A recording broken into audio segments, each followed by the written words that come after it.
Shalom.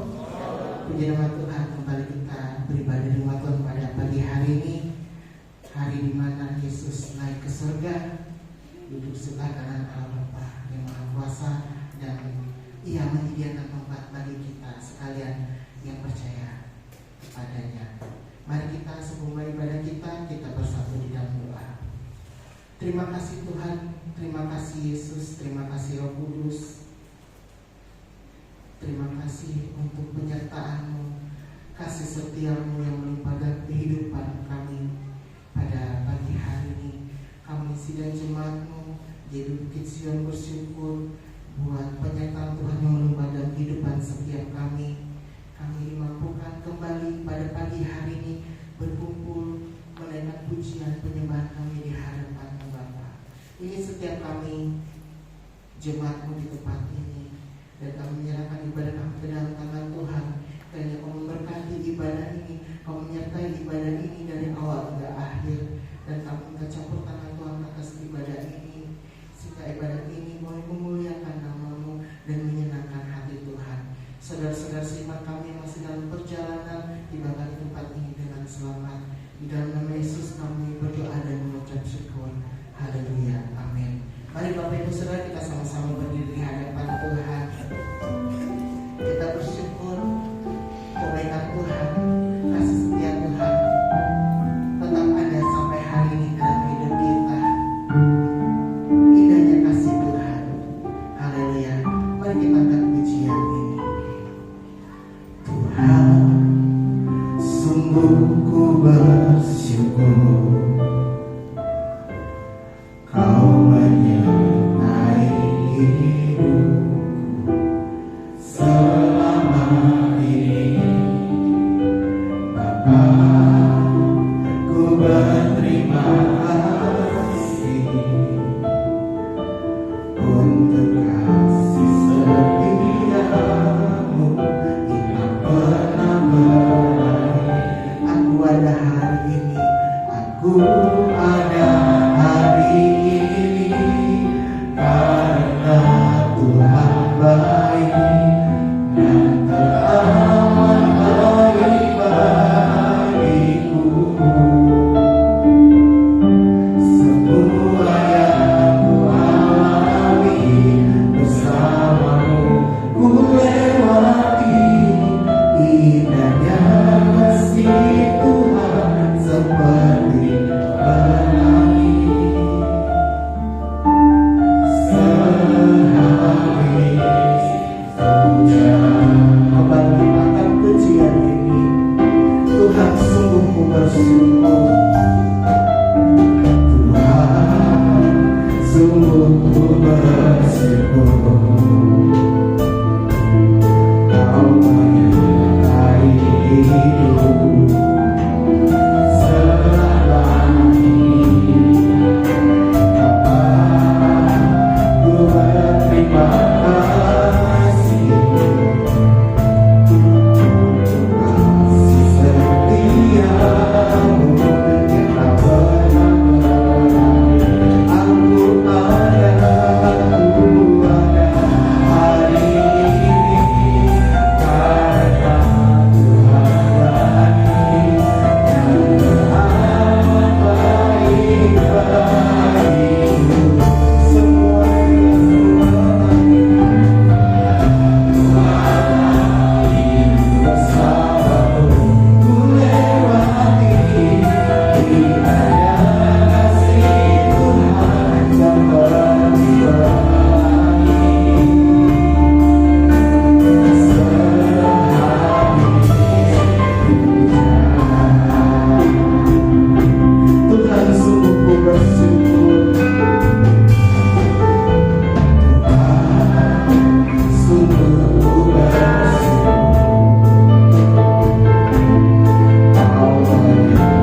kami.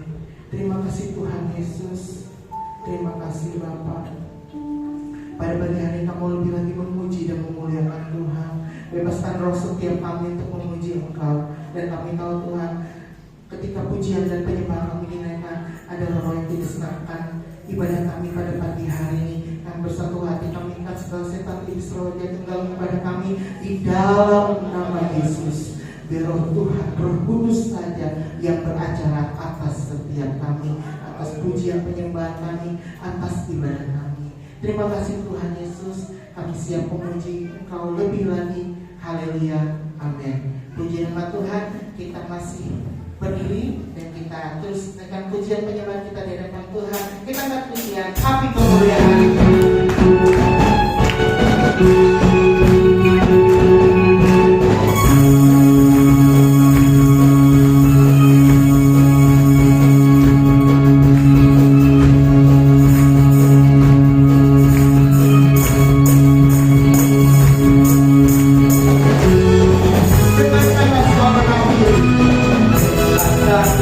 Suara api, makin kau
Baik, jika belum ada, satu kesaksian saya tutup.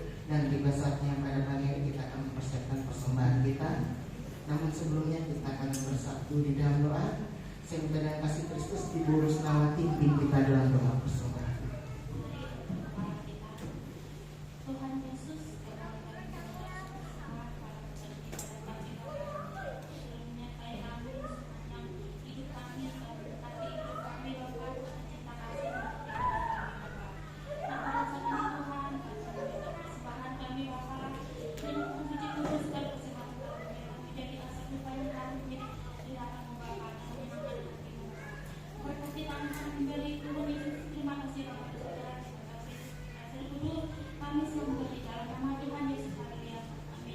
Amin. Yang bertugas disilakan kita harus pujian kita. Yesus Tuhan, satu-satunya Allah. Selamat memberi Tuhan Yesus memberkati.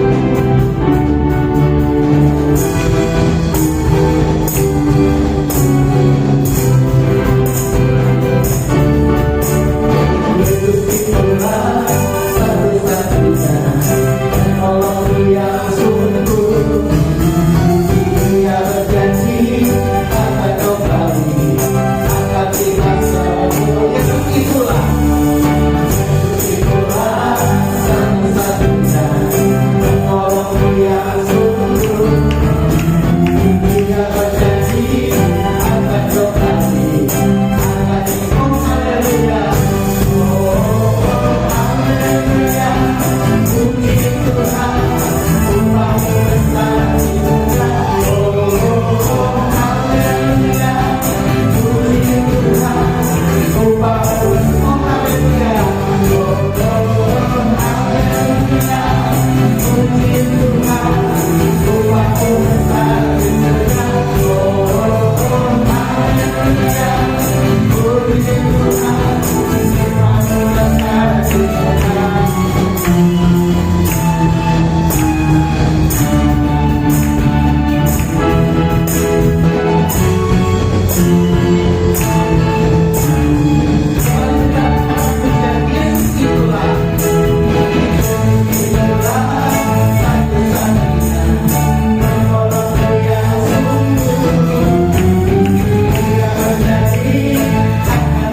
Oh haleluya, oh haleluya, puji Tuhan, Tuhanmu besar di dunia. Oh haleluya,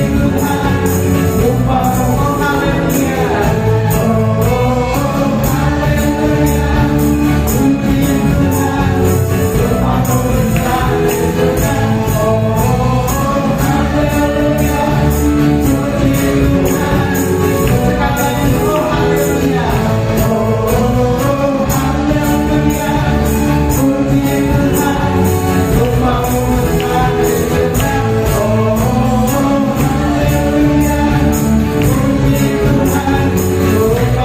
Oh haleluya, oh haleluya, puji Tuhan, Tuhanmu besar di dunia. Oh haleluya, puji Tuhan, Tuhanmu besar di dunia.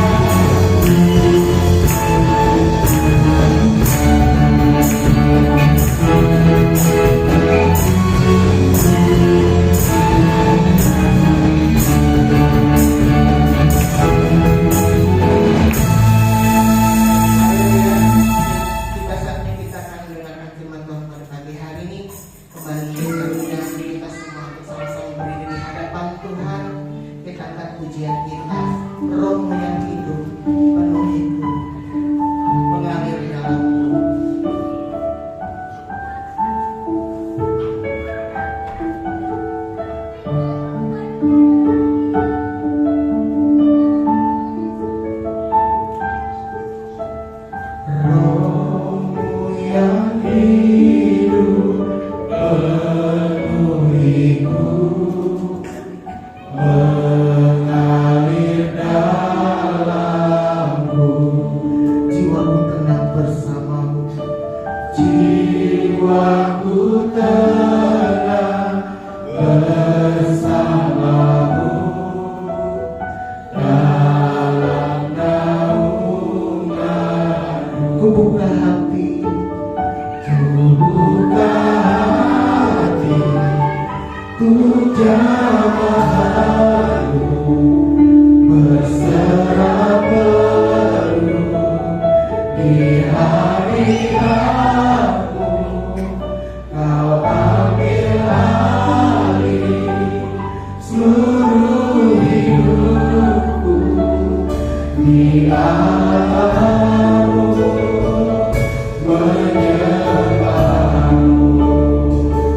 Rohmu yang kudus pulihkanku.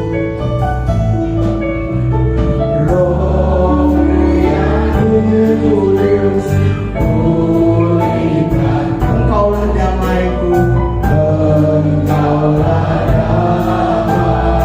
Ku hidup oleh anugerah-Mu.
yang dikasihi oleh Tuhan, tema khotbah saya pagi hari ini diubahkan menjadi pribadi Kristus. Saya ulangi, diubahkan menjadi pribadi Kristus.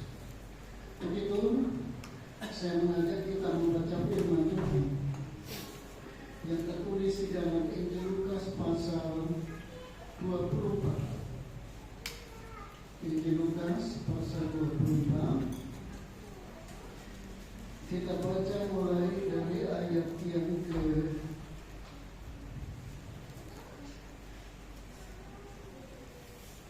34.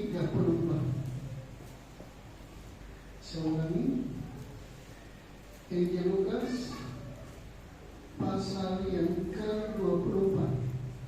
Kita baca mulai dari ayat, saya ulangi, dari ayat 44 sampai dengan ayat yang ke-53. Saya membaca untuk kita sekalian. Demikian firman Tuhan. Ia berkata kepada mereka, inilah perkataanku yang telah kukatakan kepadamu ketika aku masih bersama-sama dengan kamu, yakni bahwa harus digenapi semua yang ada tertulis tentang aku dalam kitab Taurat Musa dan kitab Nabi-Nabi dan kitab Mazmur. Yang 45. Lalu ia membuka pikiran mereka sehingga mereka mengerti kitab suci. Katanya kepada mereka, ada tertulis demikian, Mesias harus menderita dan bangkit dari antara orang mati pada hari yang ketiga.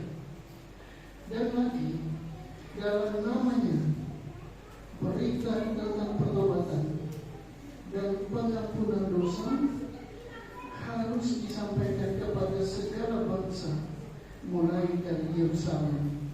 Ayat 48.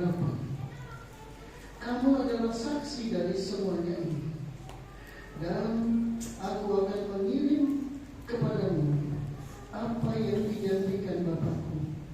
Tetapi kamu harus tinggal di dalam kota ini sampai kamu diperlengkapi dengan kekuasaan dari tempat ini. Ayat 50. Lalu Yesus membawa mereka keluar kota sampai dekat Betania. Di situ ia mengangkat tangannya dan memberkati mereka. Dan ketika ia sedang memberkati mereka, ia berpisah dari mereka dan terangkat ke surga. Mereka sujud menyembah kepadanya. Lalu mereka pulang ke Yerusalem dengan sangat bersukacita. Mereka senantiasa berada di dalam bait Allah dan memuliakan Allah. Begitu. Bapak Ibu, saudara-saudara sekalian yang dikasihi oleh Tuhan,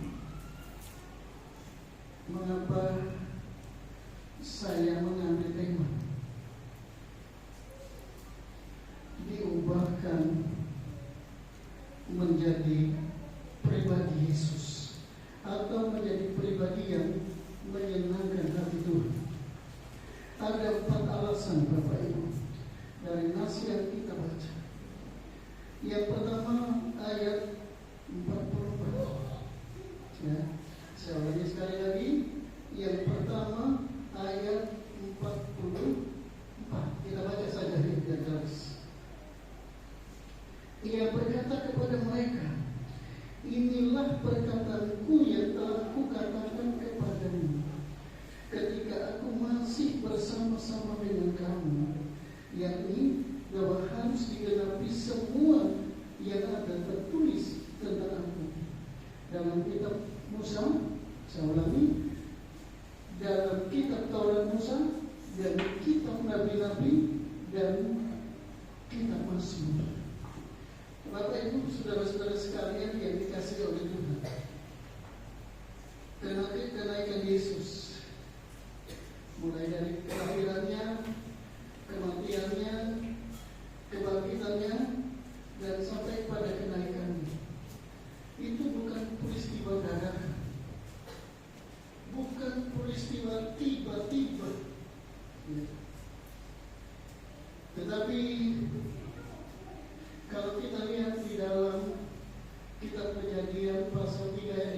nanti setelah baca di rumah ya. Waktu itu Adam dan Hawa masih berada di Taman Eden. Apa yang Tuhan katakan? Allah menubuatkan tentang kehadiran Yesus di dunia ini. Allah tidak mau kalau Adam dan Hawa serta keturunannya mereka terpuruk, kemudian mereka mati di dalam dosa mereka. Dan menurut peta zaman jarak dari Adam sampai Abraham itu kurang lebih 2000 tahun. Nah kemudian dari Abraham sampai kepada Yesus itu juga kurang lebih 2000 tahun. Nah jadi jarak antara Adam dan Yesus itu 40 tahun. Nah jadi Bapak Ibu, peristiwa kenaikan Yesus itu betul-betul terencana, betul-betul berada di dalam program Tuhan. Ini alasan yang pertama. Nah kemudian alasan yang kedua, kita baca ayat 45 ya. Di sana dikatakan, lalu ia membuka pikiran mereka sehingga mereka mengerti kitab suci. Yesus tidak inginkan murid-muridnya pada saat itu hanya membelu, tidak mengerti firman Tuhan. Dan kalau kita melihat mulai dari kematian sampai kebangkitan Yesus, iman mereka tumbuh. Bahkan Alkitab katakan mereka kembali kepada profesi mereka. Mereka kembali kepada pekerjaan mereka. Yesus mengambil inisiatif untuk membuka pikiran mereka sehingga mereka mengerti kitab suci. Nah kemudian apa hubungannya dengan kita? Kalau kita lihat di dalam Injil Matius pasal 28 di sana pesan Tuhan Yesus, jadikanlah semua bangsa muridku. Nah jadi kita yang ada di sini, ini relevansinya adalah murid-murid Tuhan. Guru besar kita adalah Tuhan Yesus. Dia Raja di atas segala Raja, Dia Tuhan di atas segala Tuhan, Dia Allah di atas segala Allah. Dan komitmen Tuhan bukan hanya murid-murid Tuhan pada saat itu, tetapi semua generasi orang-orang yang beriman, yang beriman kepada Tuhan harus mengerti firman Tuhan, harus paham firman Tuhan. Ini alasan yang kedua Yang pertama dinubuatkan ribuan tahun. Kemudian yang kedua, Yesus membuka pikiran murid-murid Tuhan. Dan kita percaya hari ini Yesus ada di tengah-tengah kita. Kita tidak sekedar memperingati hari kenaikan Tuhan, tetapi pikiran kita juga dibuka oleh Tuhan sehingga kita mengerti kitab suci. Nah kemudian yang ketiga, saya mencatat mengutus Roh Kudus. Kita baca ayat yang ke-49 Dan aku akan mengirim kepadamu apa yang dijanjikan Bapakku, tetapi kamu harus tinggal di dalam kota ini sampai kamu diperlengkapi dengan kekuasaan dari tempat ini. Kita lanjutkan kita baca lagi sebagai bahan perbandingan di dalam Kisah Para Rasul pasal 1. Kisah Para Rasul pasal 1. Kita baca ayat yang ke-8. Yang berbunyi demikian. Tetapi kamu akan menerima kuasa kalau Roh Kudus turun atas kamu, dan kamu akan menjadi saksiku di Yerusalem, di seluruh Yudea dan Samaria, dan sampai ke ujung bumi. Bapak Ibu, saudara-saudara sekalian yang dikasihi oleh Tuhan, Yesus yang kita sembah hari ini, Dia sangat merindukan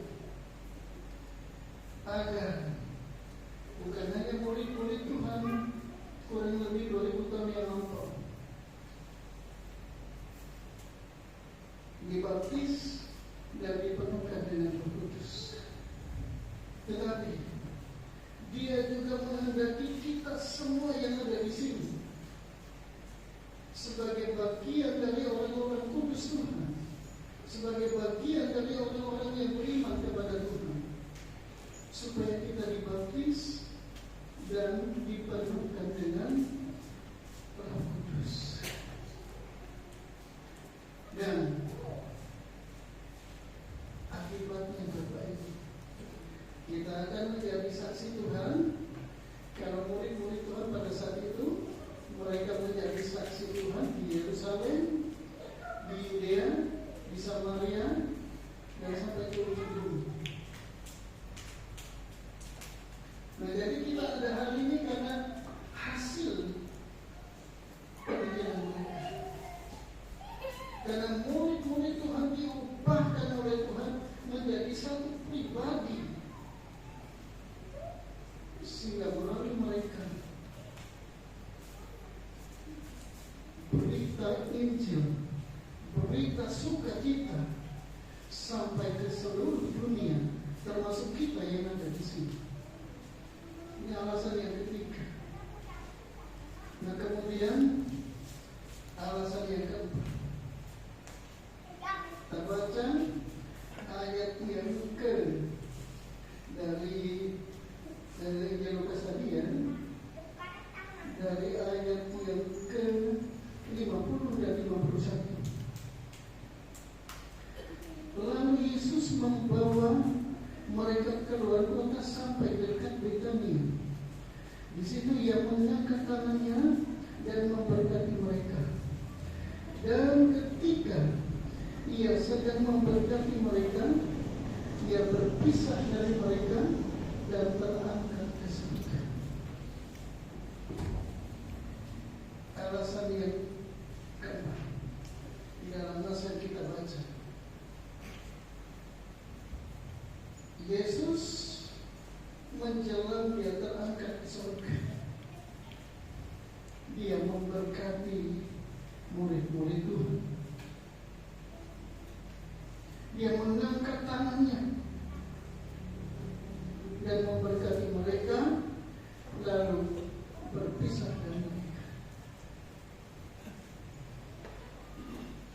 Berkat Tuhan ini juga berlaku untuk kita hari ini. Ya. Yesus katakan, berbahagialah orang yang percaya walaupun tidak melihat.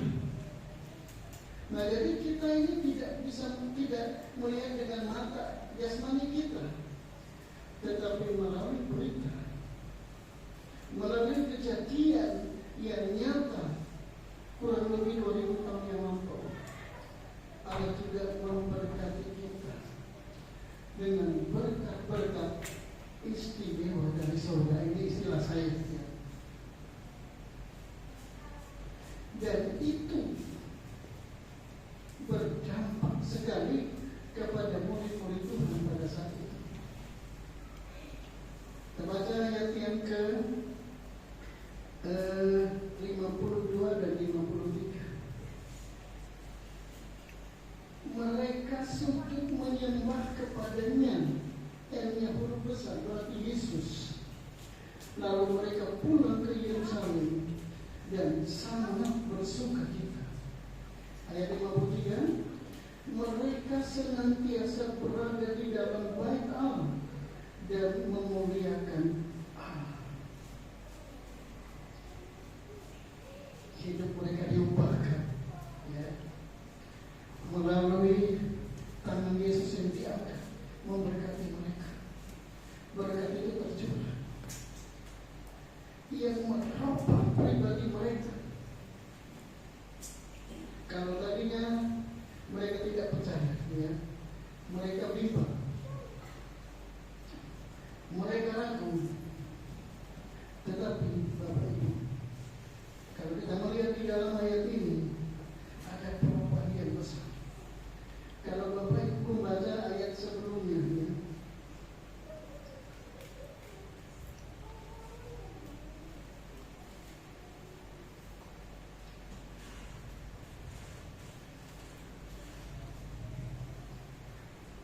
murid-murid Tuhan, mereka berada, ya, di dalam beberapa sisi. Yang pertama, mereka tidak percaya. Nah, kemudian yang kedua, ya, di dalam Lukas 24 aja kita, ya, mereka sangat bersuka cita. Jadi antara realita dengan ketidakpercayaan mereka itu terjadi. Dan hal seperti ini terjadi pada Yesus, pada murid-murid Tuhan yang mengenal siapa itu Yesus. Nah, jadi Bapak Ibu, ayat 52 merubah mereka menjadi pribadi yang baik. Kalau sebelumnya kita sudah tahu, ya, pada saat Yesus menghadapi hukuman, ya, Petrus yang notabene pemberani, dia menjadi pribadi yang penakut. Nah, kemudian mereka bertengkar siapa yang terbesar di antara mereka. Tetapi setelah mereka diberkati Tuhan, setelah Yesus mengangkat tangannya, mereka berubah total. Mereka menjadi penyembah-penyembah yang menyenangkan hati Tuhan, menjadi penyembah-penyembah yang berkenan di hadapan Tuhan. Ini contoh yang pertama. Kemudian contoh yang kedua, kita baca di dalam Kisah Para Rasul pasal yang pertama ayat 12 sampai dengan ayat yang ke-15. Saya baca untuk kita semua. Maka kembalilah rasul-rasul itu ke Yerusalem dari bukit yang disebut Bukit Zaitun, yang hanya seperjalanan sahabat jauhnya dari Yerusalem. Setelah mereka tiba di kota, naiklah mereka ke ruang atas tempat mereka menumpang. Mereka itu ialah Petrus dan Yohanes, Yakobus dan Andreas, Filipus dan Thomas, Bartolomeus dan Matius, Yakobus bin Alfeus dan Simon orang Zelot dan Yudas bin Yakobus. Ayat 14, mereka semua bertekun dengan sehati dalam doa bersama-sama dengan beberapa perempuan serta Maria ibu Yesus dan dengan saudara-saudara Yesus. Bapak Ibu, ada perubahan yang dramatis. Tadinya mereka bertengkar, tadinya mereka penakut, ya. Di sini kita melihat ada satu perbedaan.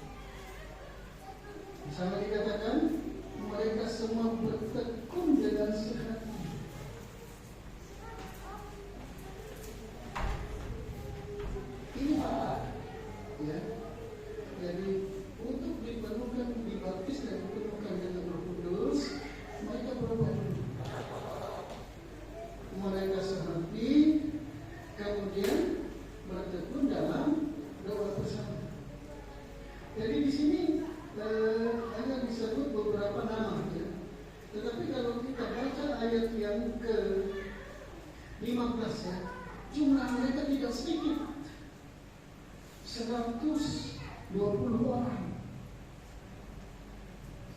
Jadi kita bisa bayangkan ya, kenaikan Yesus merubah kepribadian orang-orang itu yang membuat mereka tegun dan kemudian sehati berdoa kepada Tuhan. Ini menginspirasi kita hari ini. Tuhan mau supaya kita sama seperti mereka. Setelah kita memperingati hari kenaikan Yesus hari ini, kita tidak berbicara tentang tahun yang lalu dan sebelumnya, tetapi Tuhan mau supaya kita tampil sama dengan murid-murid Tuhan pada hari ini.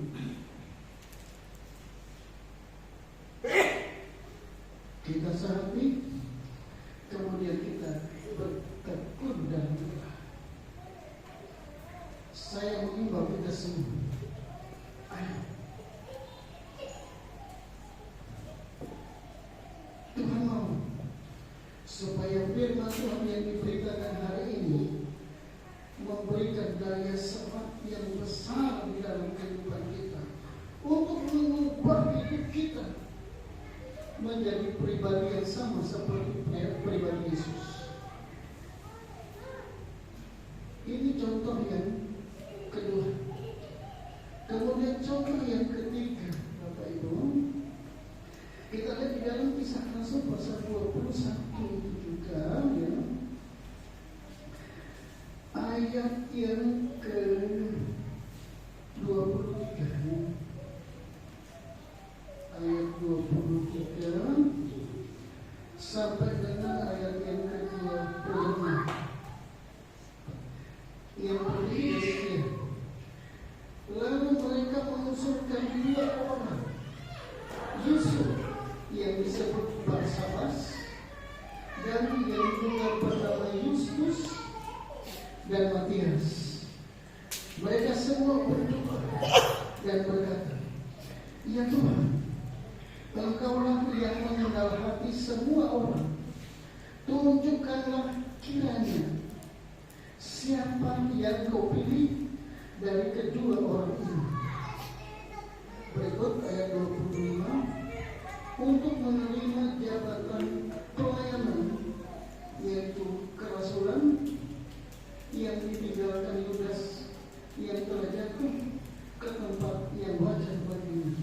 Ayat 26, lalu mereka membuang unti bagi kedua orang itu, dan yang kena undi adalah Matias, dan dengan demikian ia ditambahkan kepada bilangan ke-11 rasul itu. Begitu. Di sini Bapak Ibu, mereka sangat memahami program Tuhan. Murid yang dipersiapkan untuk menjadi rasul itu 12 orang. Dan kemudian Yudas jatuh ke dalam dosa. Nah, tadinya mereka bertekun ya dengan sehati dalam doa bersama, melahirkan satu kesadaran akan pentingnya pelayanan. Bapak Ibu tahu siapa itu rasul? Mereka adalah pemberita Injil. Nah, kemudian mereka membangun jemaat baru. Mereka ditugaskan oleh Tuhan untuk membuat mujizat-mujizat. Ini pekerjaan dari rasul. Dan murid-murid Tuhan pada saat itu, mereka memahami pentingnya apa itu. Dan kalau kita melihat apa yang mereka lakukan, mereka mulai dengan doa. Artinya mereka menyerahkan itu semua kepada Tuhan. Dan yang terpilih adalah Matias. Bapak Ibu, saudara-saudara sekalian yang dikasihi oleh Tuhan, ini mereka belum dibaptis dan dipenuhkan dengan Roh Kudus. Nah kemudian selanjutnya nanti Bapak Ibu baca di rumah ya, Kisah Rasul pasal 2 ayat 1 sampai dengan ayat yang ke-13. Baca di rumah. Ada satu peristiwa di mana mereka dibaptis dan dipenuhkan dengan Roh Kudus. Dampaknya bagi mereka,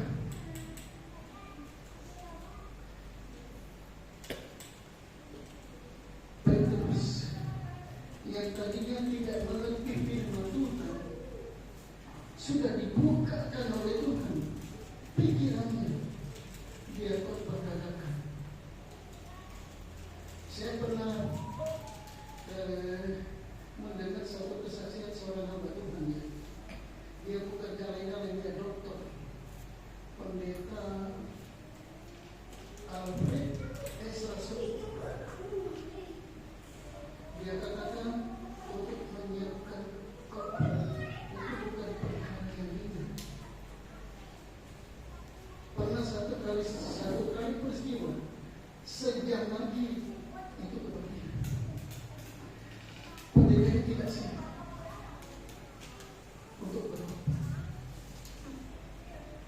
dan itu dialami oleh semua hamba Tuhan, termasuk saya. Nah, kalau kita melihat di dalam fakta di sini, ini khotbah dadakan, dan khotbah ini adalah khotbah rasmi. Khotbah yang membangun iman, khotbah yang membangun kesadaran, khotbah yang membuka hati mereka. Nanti Bapak Ibu baca Kisah Rasul pasal 2 itu juga ya, ayat 14 sampai dengan 40 ya, sampai dengan ayat 4 nanti baca. Luar biasa. Melalui khotbah itu, melalui khotbah dadakan, melalui khotbah yang diurapi Tuhan, melalui khotbah yang membangun iman, menjadi khotbah yang membangun kesadaran. Alkitab katakan 3.000 jiwa bertobat dan dibaptis.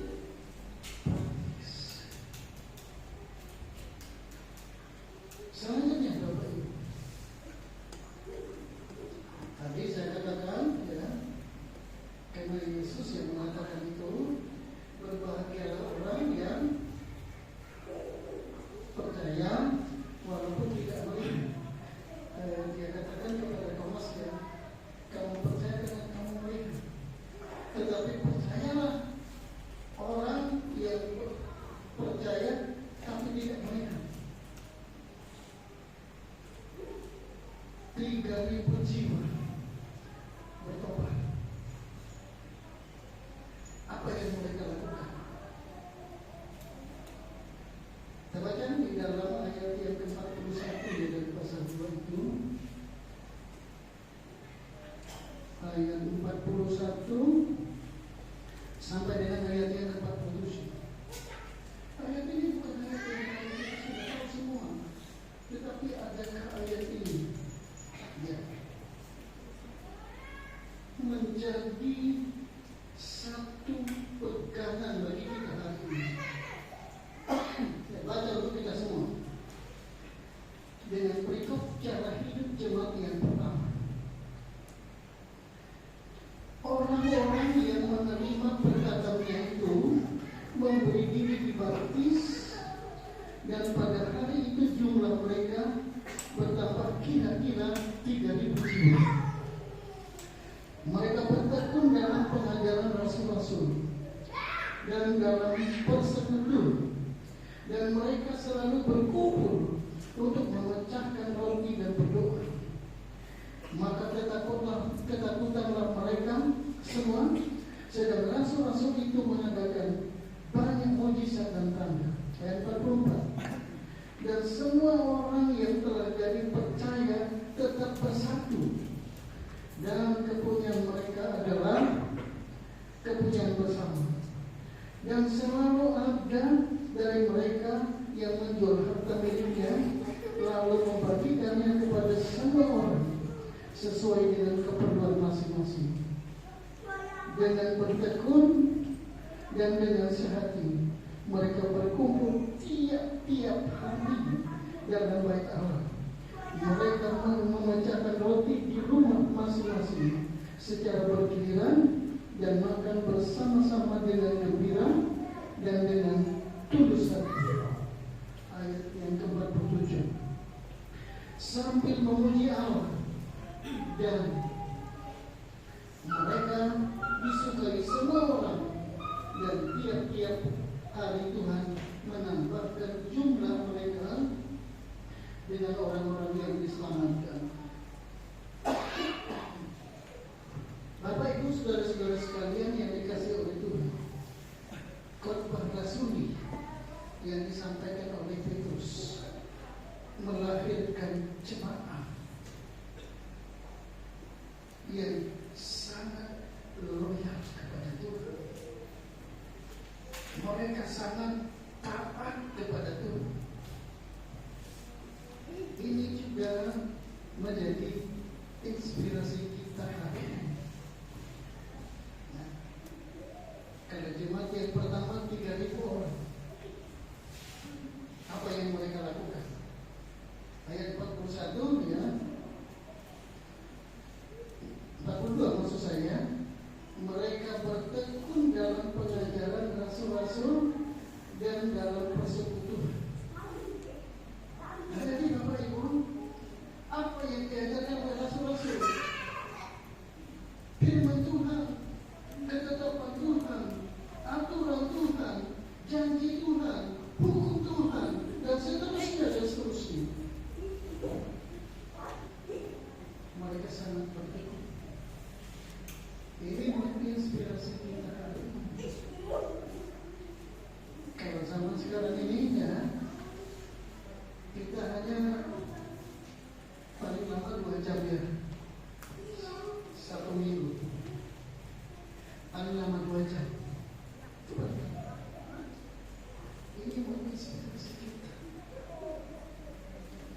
Dan kalau kita melihatnya, hasil dari perkumpulan mereka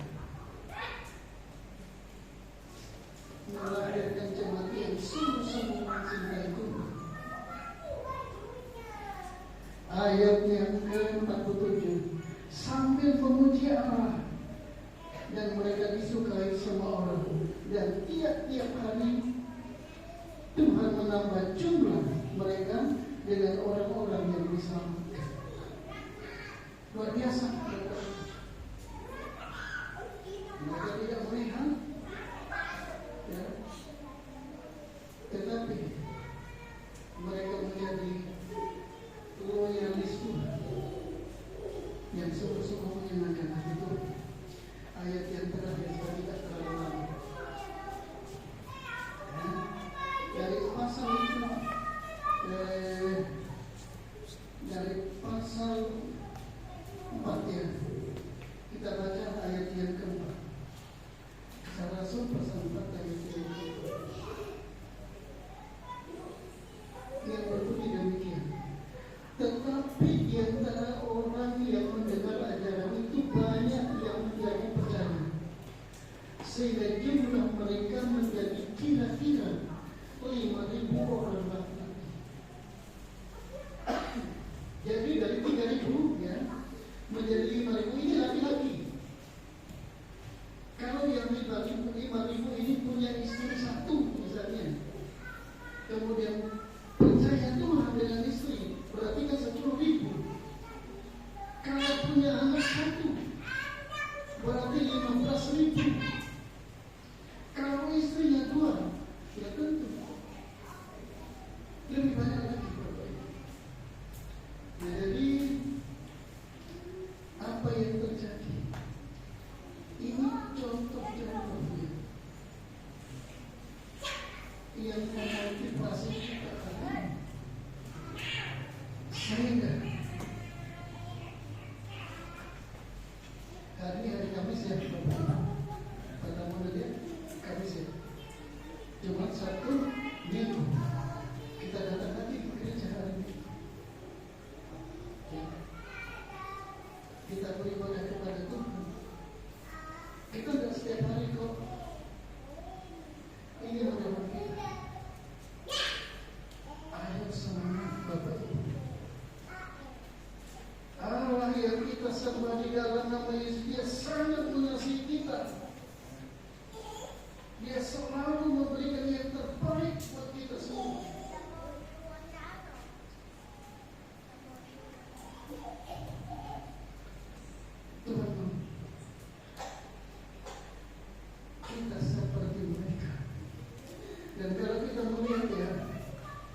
sejarah ke-12 rasul itu termasuk Matius. Hanya satu yang meninggal biasa, yaitu Yohanes. Tapi dia bukan tidak mengalami aniaya.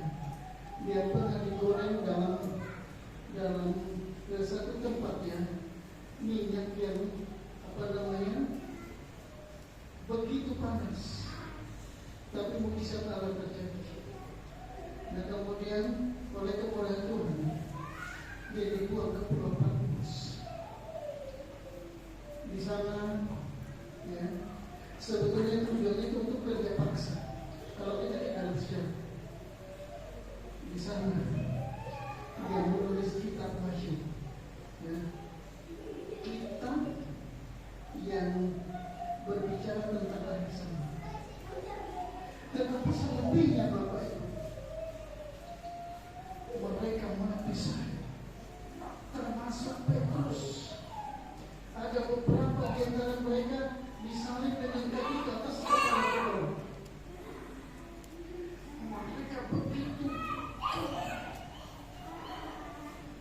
Mereka begitu kokoh imannya. Ayo semangat. Mulai hari ini Tuhan Yesus mau datang. Jangan bimbang. Setiap ada kemauan pasti ada jalan. Ini kata Allah. Tapi saya paham.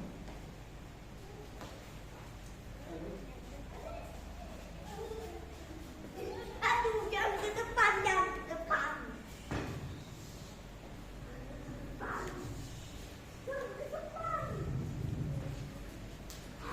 Melalui peringatan hari kenaikan Yesus,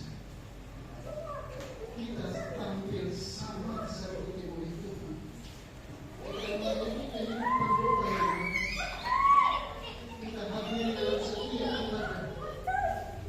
Kita juga berdoa secara pribadi di rumah dengan Tuhan.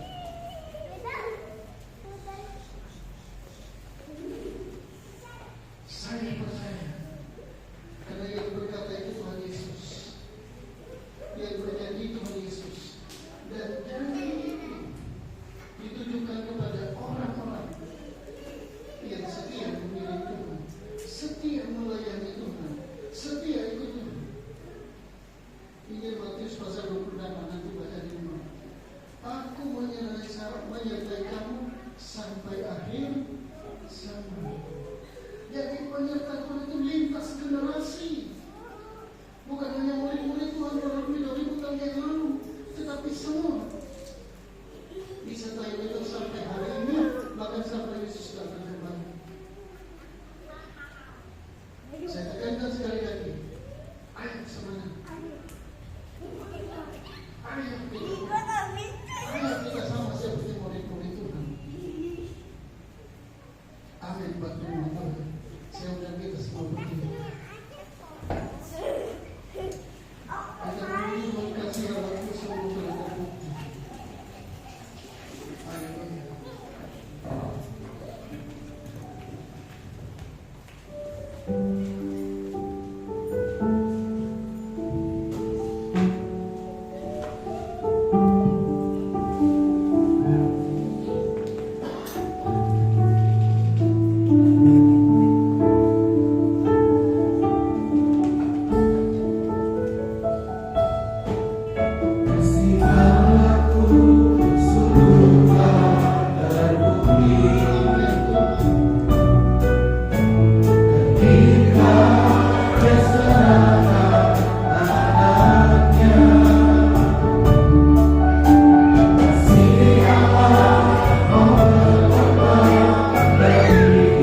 Setelah kami mendengar firman-Mu Tuhan,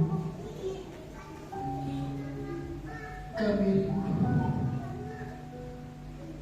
hidup kami sama seperti murid-murid Tuhan kurang lebih 2000 tahun yang lampau. Mereka memahami firman Tuhan setelah Tuhan membuka pikiran mereka. Saat ini Kau ada di tengah-tengah kami, Bapa.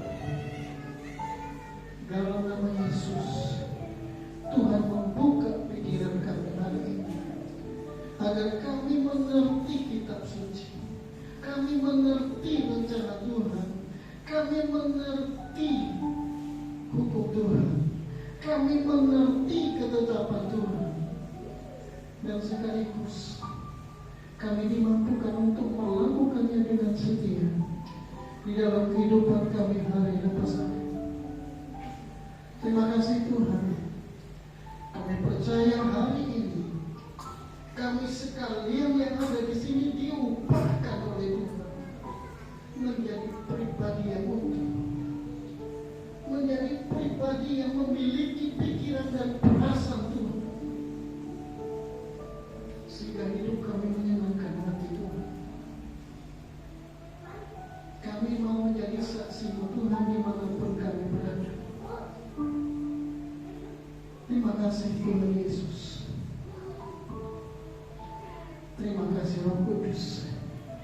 Kami percaya kebenaran ini termeterai di dalam hati kami masing-masing, sehingga kami dapat melangkah, kami dapat menatap hari esok kami dengan langkah yang pasti menuju hari esok yang penuh harapan.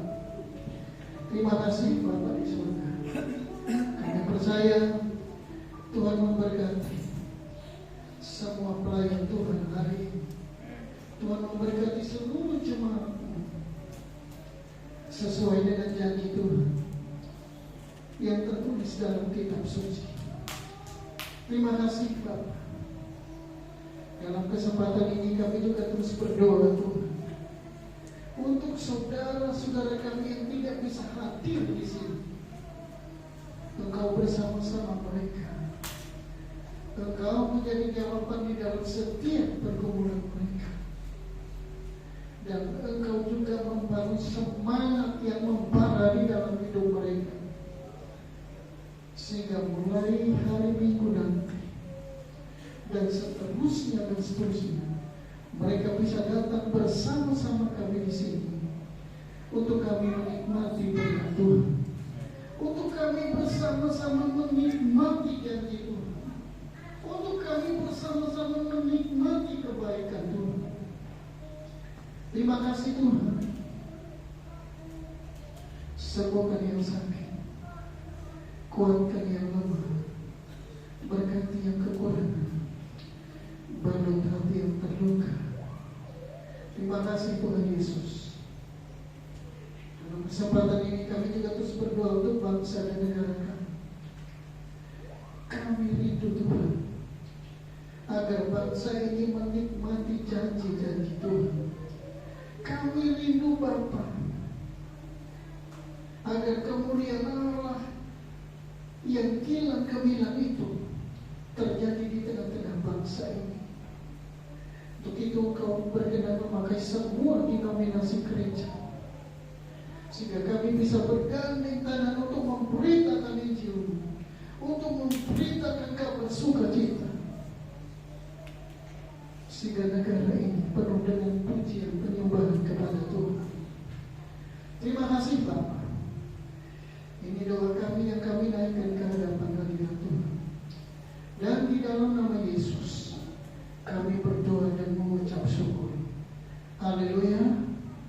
Amin. Silakan duduk.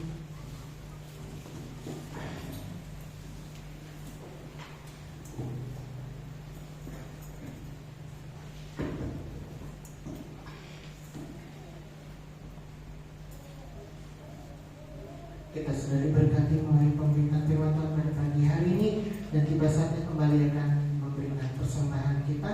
Persembahan yang kedua yaitu persembahan pembangunan dan persembahan persempuluhan. Sebelum kita memberi, mari kita bersatu dengan doa dengan kasih Tuhan. Ibu Sriwani beri kita dengan doa persembahan.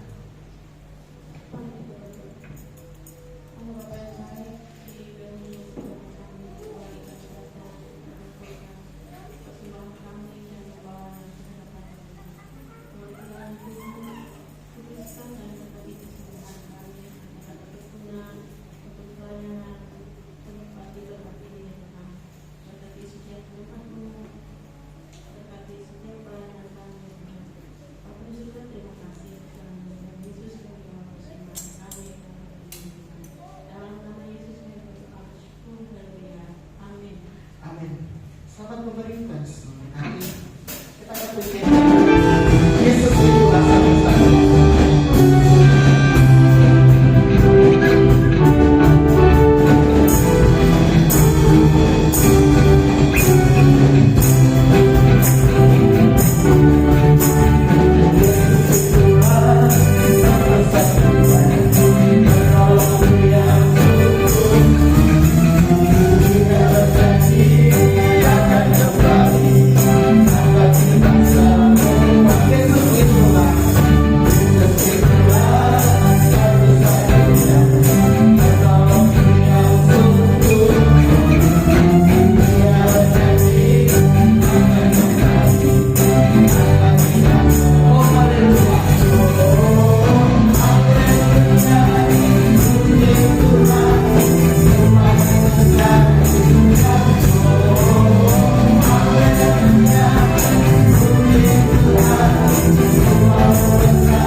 Kemudian hari Sabtu ada ibadah Sabtu ceria, ibadah anak jam 2:30 sore atau pukul 14.30 waktu Indonesia Barat. Kemudian pada sore harinya ada ibadah pemuda di tempat ini jam 6 sore atau pukul 18 waktu Indonesia Barat. Kembali kita beribadah di rumah Tuhan pada hari Minggu 1 Januari 2025 dengan perayaan Tuhan musik dipimpin oleh Saudara Asaria Gustian, singer oleh Saudara Yusa Kristiani Halim SKPNS, Ibu Ani Guntari SH, dan Saudari Apri Widanti SPD. Pembicara firman itu gembala setempat yaitu Bapak Pendeta Yakub. Petugas persembahan oleh Ibu Suptia dan Ibu Indah Supiati. Petugas perjamuan kudus yaitu Bapak Tiono, Bapak Yuda Kasim, dan Bapak Pepa Dede. Operator LCD oleh Saudara Yusa. Penerima tamu oleh Bapak Purwanto dan Ibu Anita Dian Istiani. Demikian dapat saya sampaikan. Waktu selanjutnya saya serahkan kepada Bapak Pembala.